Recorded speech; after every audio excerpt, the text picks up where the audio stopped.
हे दोस्तों, एक टाइम था जब मुझे अपने दोस्तों और घर वालों को छोड़कर किसी से भी बात करने नहीं जमता था। कई बार तो मैं डर भी जाता था क्योंकि क्या बात करना चाहिए, कैसे करना चाहिए, ये सब मुझे बिल्कुल समझ नहीं आता था। और इसलिए जब भी मैं किसी न्यू इंसान से या रिलेटिव से मिलता था तो मुझे बहुत नर्वस और अजीब फील होता था, जिसकी वजह से ही मैं कभी किसी से अच्छे से बात नहीं कर पाता था। लेकिन फिर धीरे धीरे बहुत से कम्युनिकेशन रिलेटेड टेक्निक्स सीखने के और उन्हें अप्लाई करने के बाद अब ऐसा हो गया है कि आज मैं किसी भी रैंडम इंसान से पहली बार मिलके ही जितना चाहे उतना बात कर सकता हूँ। इवन उन लोगों से जो बहुत कम बोलते हैं या शाय टाइप के होते हैं, मतलब जो ना के बराबर रिप्लाई करते हैं, उनसे भी। सो अगर आपको भी एक ऐसा इंसान बनना है जो किसी से भी फ्रीली बात कर पाए बिना डरे, घबराए या ज्यादा सोचे कि क्या बोलना चाहिए क्या नहीं, तो अभी मैं आपको ऐसे ही कुछ प्रिंसिपल्स बताऊंगा जो आपको भी काफी हेल्प करेंगे। मैंने पिछली वीडियो में आपको how to impress people in 90 seconds इस टॉपिक के 3 स्टेजेस में से 2 स्टेज, मीटिंग और रेपो, एक्सप्लेन किया था। जो अगर आपने नहीं देखा तो आप वो जरूर देखो, यहाँ क्लिक करके, या जिसकी लिंक मैंने डिस्क्रिप्शन और कमेंट में दी है। नाउ आज मैं आपको थर्ड स्टेज जो कम्युनिकेशन से रिलेटेड है उसके कुछ ऑसम टेक्निक्स बताऊंगा। So let's begin. Number 1, open and closed questions. कई बार ऐसा होता है कि हम किसी से बात करने की कोशिश करते हैं, बट हमारे बहुत सारे इंटरेस्टिंग क्वेश्चंस और बातें करने के बाद भी हमें बस हाँ या ना या ऐसे कोई छोटे रिप्लाई के ही जवाब मिलते हैं, जिससे हम बात को आगे नहीं बढ़ा पाते और वापस उस ऑकवर्ड सिचुएशन में पहुंच जाते हैं जहां हम कभी नहीं जाना चाहते। एग्जाम्पल, राहुल एक पार्टी में जाता है जहां उसका कोई फ्रेंड नहीं रहता। सो वो सोचता है किसी से बात करके टाइम स्पेंड करे। अब उसे डर तो लग ही रहा होता है, पर फिर भी वो हिम्मत करके एक लड़की से बात करना स्टार्ट करता है।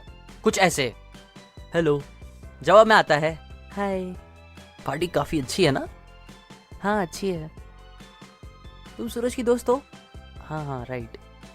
मैं भी। तुम ड्रिंक करती हो? नहीं। मैं भी नहीं करता। अच्छा, गुड। चलो, good to go, nice meeting you. Yup, thanks, bye. ये जो एग्जाम्पल है इसमें शायद बहुत से लोगों को समझ नहीं आया होगा कि राहुल ने क्या गलती करी, और यही रीजन भी है कि वो बहुत से लोगों की कम्युनिकेशन स्किल्स इतनी अच्छी नहीं है। क्योंकि देखो, क्वेश्चंस पूछते हुए आप लोगों से बहुत सारी बातें कर सकते हो, लेकिन बहुत बात कर पाने के लिए आपको सामने वाले से सही टाइप के क्वेश्चंस पूछना आना चाहिए। देखो, क्वेश्चंस 2 टाइप के होते हैं। पहले क्लोज्ड क्वेश्चंस, जो यूजुअली इंसान को बंद करने लगते हैं और छोटे आंसर्स देने के लिए एनकरेज करते हैं, जैसे कि राहुल के एग्जाम्पल में हुआ। जबकि दूसरा टाइप होता है ओपन क्वेश्चंस का, जो दूसरों को और ज्यादा बात करने के लिए एनकरेज करता है। एग्जाम्पल, समझो सारा सीन सेम है, बस अभी राहुल क्लोज्ड क्वेश्चंस पूछने के बजाय ओपन क्वेश्चंस पूछेगा तो कुछ ऐसा होगा। हेलो, मेरा नाम राहुल है। हाय, आई एम प्रिया। अच्छा, रैंडम क्वेश्चन, ऐसी पार्टीज की तुम्हें सबसे अच्छी बातें क्या क्या लगती है? अभी ऐसे ओपन क्वेश्चन के लिए हाँ या ना में जवाब देना पॉसिबल ही नहीं है। सो रिप्लाई बड़ा ही आएगा यूजुअली, लाइक, वेल मुझे ऐसी पार्टीज में आके लाउड म्यूजिक सुनना और डांस देखना बहुत पसंद आता है। या ऐसे ही कुछ तो बड़ा आंसर देना पड़ेगा सामने वाले को, जिससे आप बात को आगे बढ़ा सकोगे इजीली। एंड सिमिलरली, तुम सूरज की दोस्त हो ना, ये पूछने के बजाय ये पूछना बेटर होगा कि तुम्हारी और सूरज की दोस्ती कैसे हुई, तुम्हारे हिसाब से ड्रिंकिंग बुरी क्यों होती है, एक्सेट्रा एक्सेट्रा। ये सारे ओपन क्वेश्चंस के एग्जांपल्स है, क्योंकि ये सामने वाले को ज्यादा बोलने के लिए एनकरेज करेंगे।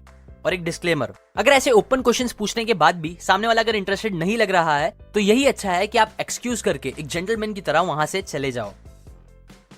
Number 2, threading. ओपन क्वेश्चंस पूछना आपको सामने वाले से लंबा आंसर दिलवाएगा, लेकिन अब ऐसा नहीं है कि आप ये ट्रिक पता चलने के बाद बस एक के बाद एक ओपन क्वेश्चंस पूछते जाओ और बस ऐसे ही बात करो। नहीं, बल्कि आप क्वेश्चंस पूछने के बाद उन्हें एक्टिवली सुनो।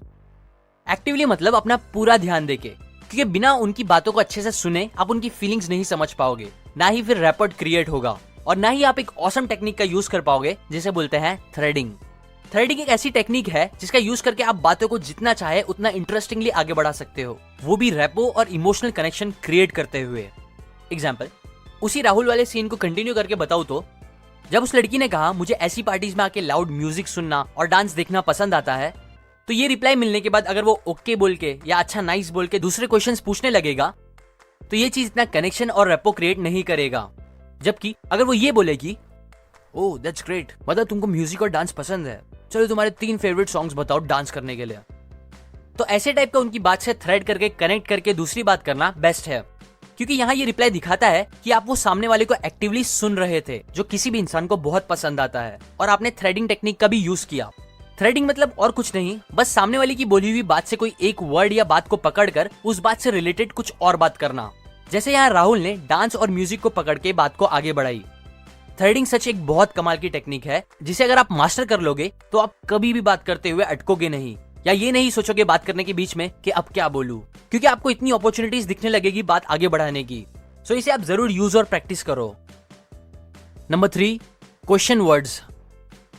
क्यों, क्या, कब, कैसे, कौन, कहा, ये सारे क्वेश्चन वर्ड्स का यूज करना आपको बात अच्छे से आगे बढ़ाने में बहुत मदद कर सकता है, क्योंकि इनके आंसर्स देने के लिए सामने वाले को चीजें एक्सप्लेन करनी पड़ेगी। और ज्यादातर टाइम जब कोई इंसान एक्सप्लेनेशन देने लगता है तब वो अपने इमोशनल लेवल पर आने लगता है, जो रैपो के लिए बहुत अच्छा होता है। और इन वर्ड से स्टार्ट होने वाले सवाल बहुत अच्छे ओपन क्वेश्चंस भी होते हैं। एग्जाम्पल, क्यों तुम्हें शराबी नहीं पसंद? इस शहर में तुम कब सेटल हुए? तुम्हें ये बात कैसे पता? दुनिया में ऐसी कौन सी जगह है जहां जाना तुम्हारा सपना है? तुम लाइफ में सबसे ज्यादा किसे प्यार करते हो? तुम्हारा पैशन क्या है? Etcetera etcetera. ऐसे टाइप के क्वेश्चंस बहुत अच्छे होते हैं। और एक और बात याद रखो कि ये सारे क्वेश्चंस और बातों से आप उन्हें किसी एक कॉमन टॉपिक या बात पे लेके आओ, जिसे बात करने आप दोनों को बहुत मजा आएगी। क्योंकि जैसे मैंने पहले भी बताया है लास्ट वीडियो में, we love people with similarities. हमें वो लोग ज्यादा पसंद आते हैं जिनके आइडियाज, थॉट्स, पसंद हमारे जैसी होती है। सो इसीलिए ट्राई करो कि आप कॉमन टर्म्स पे आके बात करो। Number 4, talking in colours. 2 type के लोग होते हैं। कुछ ऐसे होते हैं जो एकदम बोरिंग स्टोरी को या उनके साथ हुए किसी इंसिडेंट को ऐसे इंटरेस्टिंग तरीके से बताते हैं कि सब लोग उनकी बातों को एकदम गौर से सुनते हैं और उनकी बातें सुन के एंजॉय भी करते हैं। जबकि कुछ लोग आपको पता होंगे जो अच्छी स्टोरी को ऐसे बताते हैं कि किसी को भी वो सुनने मजा नहीं आती और लोग उनकी बातों में इंटरेस्ट नहीं लेते। वेल, इसका रीजन क्या है? इसका रीजन एक्चुअली में बहुत सी चीजें हो सकती है, जैसे कि energy level, confidence, way of speaking. लेकिन इन सारे रीजंस में एक सबसे बड़ा रीजन होता है lack of talking in colours. Talking in colours मतलब अपने एक्सपीरियंस की सामने वाले के दिमाग में एक कलरफुल पेंटिंग बनाना। और जितना अच्छे से आप ये करोगे उतना इंटरेस्टिंग आप लोगों को लगोगे। एग्जाम्पल, अगर मैं आपको आके बोलूं, यार आज ट्रैफिक बहुत ज्यादा थी, एकदम परेशान हो गया, तो ये बात आपको सुनने में इतनी इंटरेस्टिंग नहीं लगेगी, क्योंकि मेरी ये बात आपको ज्यादा इमेजिन करने के लिए एनकरेज नहीं कर रही है। आपका दिमाग ब्लैक एंड व्हाइट ही रहेगा ये सुनने के बाद।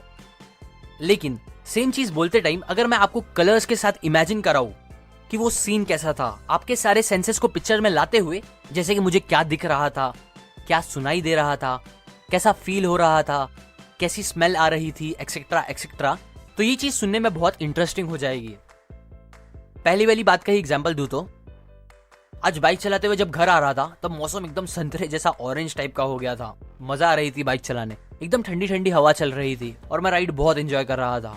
पर फिर अचानक इतनी तेज बिजली कड़की, मेरा कान एकदम सुन जैसा हो गया और इतनी आवाज सुन के मैं एकदम डर गया। और फिर क्या, बारिश होने लगी, पानी की बूंदें जोर जोर से मेरे मुंह पे चुभने लगी।